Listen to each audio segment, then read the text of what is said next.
ইরানকে ভাঙা অসম্ভব। সাম্প্রতিক যুক্তরাষ্ট্র ইরান সংঘাত যেন এই কথাটিরই বাস্তবতা প্রমাণ করল। যুক্তরাষ্ট্রের মতো শক্তিশালী সামরিক শক্তির বিপরীতে ইরান এক চুলো দমে না গিয়ে বরং শত্রুর সামরিক সক্ষমতার উল্লেখযোগ্য সর্বনাশ করেছে। আর ইরানের সামরিক সক্ষমতা, চলুন মার্কিনীদের গোয়েন্দা তথ্য থেকেই জেনে আসি বাস্তব চিত্র।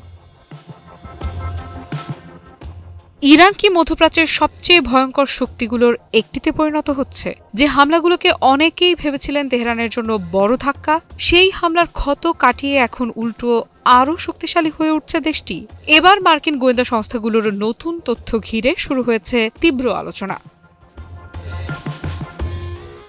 নিউ ইয়র্ক টাইমসের এক প্রতিবেদনে বলা হয়েছে, ইরানের ভূগর্ভস্থ ক্ষেপণাস্ত্র ঘাঁটিগুলোর অন্তত ৯০% এখন পুরোপুরি সচল। শুধু সচলই নয়, যুদ্ধের জন্য সম্পূর্ণ প্রস্তুত। ভাবুন একবার, মাটির শত শত ফুট নিচে তৈরি করা বিশাল সুড়ঙ্গ, সেখানে সারি সারি ব্যালিস্টিক ক্ষেপণাস্ত্র। বাইরে থেকে হামলা হলেও ভেতরের কাঠামো প্রায় অক্ষত। আর সেই কারণেই পশ্চিমা সামরিক বিশ্লেষকদের কপালে এখন চিন্তার ভাঁজ।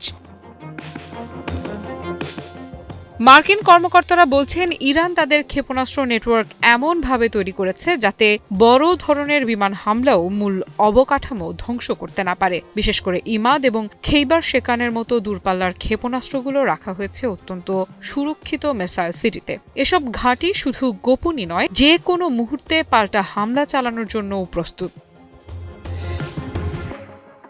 আর সবচেয়ে বড় বিষয় হলো, যেসব অংশ ক্ষতিগ্রস্ত হয়েছিল সেগুলোও নাকি খুব দ্রুত মেরামত করেছে তেহরান। গোয়েন্দা প্রতিবেদনে বলা হয়েছে, ইরানের কমান্ড ও কন্ট্রোল ব্যবস্থাও এখন আগের চেয়ে বেশি সমন্বিত এবং কার্যকর। কিন্তু প্রশ্ন হচ্ছে, এত দ্রুত কিভাবে ঘুরে দাঁড়ালো ইরান?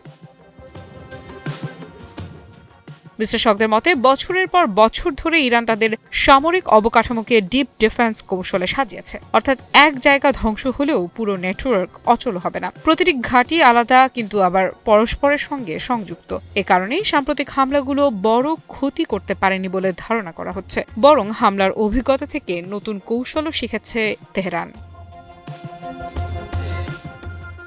আমি ভরসা রাখি হিরন স্মার্ট ওয়াটার পিউরিফায়ারে। মার্কিন সামরিক বাহিনীর একটি সূত্র জানিয়েছে, ইরান শুধু আগের সক্ষমতা ফিরিয়ে আনেনি, বরং তাদের প্রতিরক্ষা অবস্থান আরও শক্ত করেছে। এখন মধ্যপ্রাচ্যে নতুন করে শুরু হয়েছে হিসাব নিকাশ, কারণ ওয়াশিংটন এবং তেল আবিব বহুদিন ধরেই ইরানের পারমাণবিক ও সামরিক স্থাপনাগুলো নিয়ে কঠোর অবস্থানে রয়েছে। কিন্তু ৯০% ঘাঁটি সচল থাকার খবর স্পষ্টভাবে দেখিয়ে দিচ্ছে, তেহরানের প্রতিরক্ষা ব্যবস্থা এত সহজে ভাঙা যাবে না। আফ্রিদা ইফরাত, নিউজ 24।